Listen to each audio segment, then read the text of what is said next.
Assalamualaikum warahmatullahi wabarakatuh. Nama saya Muhammad Farhan bin Fahmi. Nombor metrik 11 DKA 19F1106. Nama saya daripada kelas DKA 5B. Saya Nur Nabi Habibie Jelani daripada kelas DKA 5B. Nombor metrik saya adalah 11 DKA 19F1043. Nama saya Yusaidah Alia binti Abdullah dari kelas 5B. Nombor metrik saya adalah 11 DKA 19F1058. Saya Muhammad Kamil Ahmad, nombor metrik 11 DKA 9F1061. Jadi hari ini saya akan menerangkan tentang dasar alam sekitar negara. Alam sekitar merupakan benda hidup dan benda bukan hidup yang wujud di permukaan bumi ini. Jadi, negara kita mempunyai sumber alam sekitar. Bagaimana untuk menjadikan alam sekitar itu penting di negara, mestilah kita mempunyai pembangunan yang lestari. Pembangunan lestari akan tercapai jika pembangunan ekonomi, pembangunan sosial dan perlindungan alam sekitar dititik berat oleh semua pihak. Apabila kemajuan alam sekitar ini tercapai, maka kemajuan ekonomi, kemajuan sosial dan kemajuan kebudayaan juga akan dinaiktarafkan kerana dia berkait juga dalam dasar alam sekitar. Kita perlulah menggunakan sumber asli secara mampan dan pengekalan kepelbagaian biologi itu digunakan secara kekal dan kita akan dapat meningkatkan kualiti hidup dan alam sekitar. Jadi kita punya kehidupan, kesihatan, kesejahteraan akan lebih terjamin. Kenyataan dasar untuk meneruskan kemajuan ekonomi, sosial dan budaya serta peningkatan kualiti hidup rakyat Malaysia menerusi kesejahteraan alam sekitar dan pembangunan lestari. Okey, ini merupakan kenyataan dasar yang dikeluarkan oleh Menteri Sains dan Teknologi dan Alam Sekitar pada tahun 2002.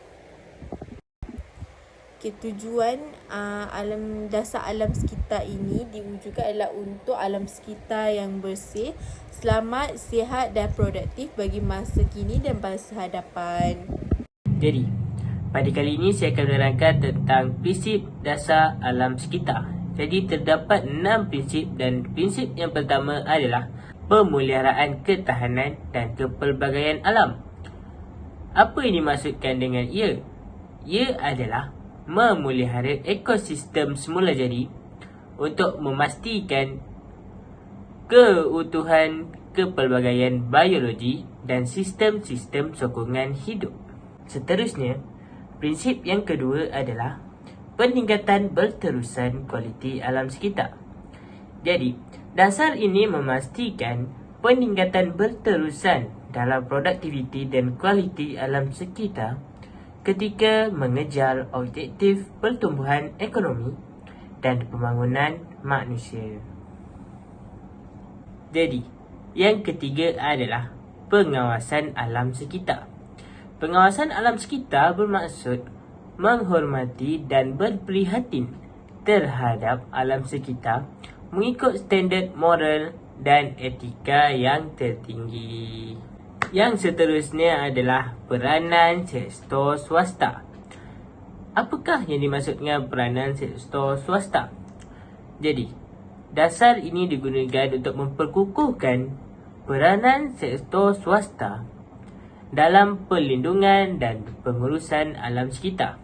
Jadi, antara sektor swasta ataupun badan kekerajaan yang terlibat adalah Pertubuhan Sahabat Alam Sekitar Malaysia ataupun SAS yang ditubuhkan pada 5 Ogos. Jadi yang kelima merupakan komitmen dan kebertanggungjawaban. Ia memastikan semua pembuat keputusan di sektor awam dan swasta, pengguna-pengguna sumber, pertubuhan bukan kerajaan dan orang awam mempunyai komitmen tertinggi terhadap perlindungan dan kebertanggungjawaban ke atas alam sekitar ketika membentuk, merancang dan melaksana aktiviti masing-masing. Jadi yang terakhir sekali adalah penyertaan aktif dalam masyarakat antarabangsa. Ia adalah menyertai secara aktif dan berkesan dalam usaha serantau dan ke arah pemeliharaan dan pembaikan alam sekitar. Tentang strategi hijau Malaysia arah ke hadapan. Ianya terbahagi kepada dua bahagian, iaitu dari segi pendidikan dan kesedaran dan juga pencegahan dan kawalan pencemaran dan merosotnya alam sekitar. So pencegahan ni dia berkaitan dengan apa yang kita perlu buat.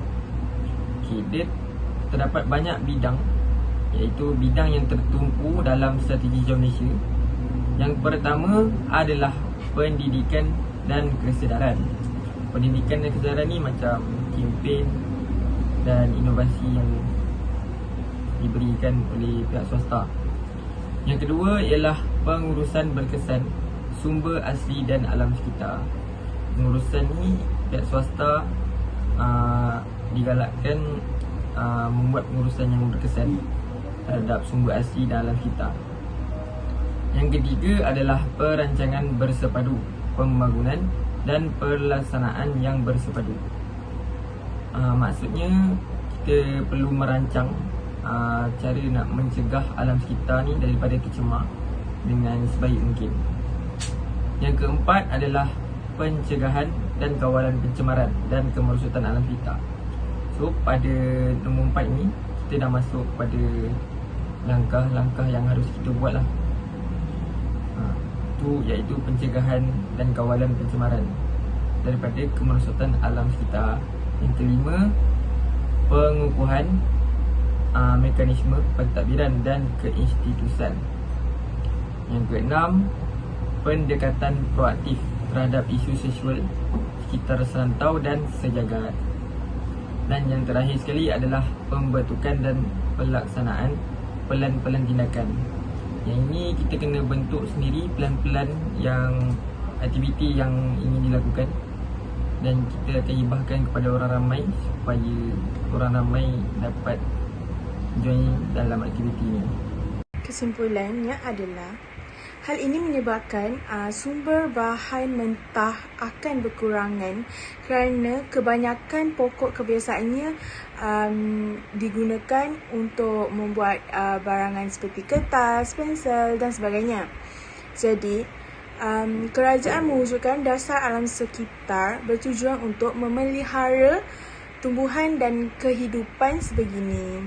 Selain itu, terdapat banyak lagi sumber daripada alam sekitar ataupun sumber daya alam yang mempengaruhi pertumbuhan ekonomi seperti bahan bakar fosil, logam berharga, lautan dan hidupan liar.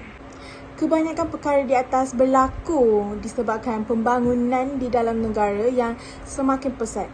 Tetapi sebenarnya pembangunan negara merupakan salah satu perkara yang tidak boleh disekat.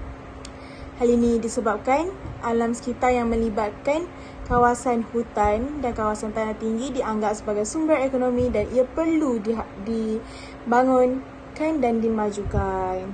Seterusnya adalah keprihatinan terhadap alam sekitar.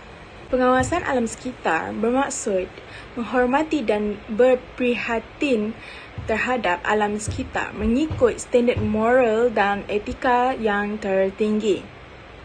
Perkara yang dimaksudkan oleh pernyataan tersebut merupakan semua rakyat di Malaysia hendaklah bersama-sama menjaga alam sekitar seperti tidak mencemarkan alam sekitar dengan melakukan pembakaran terbuka, pembalakan haram serta pembuangan toksik di sungai.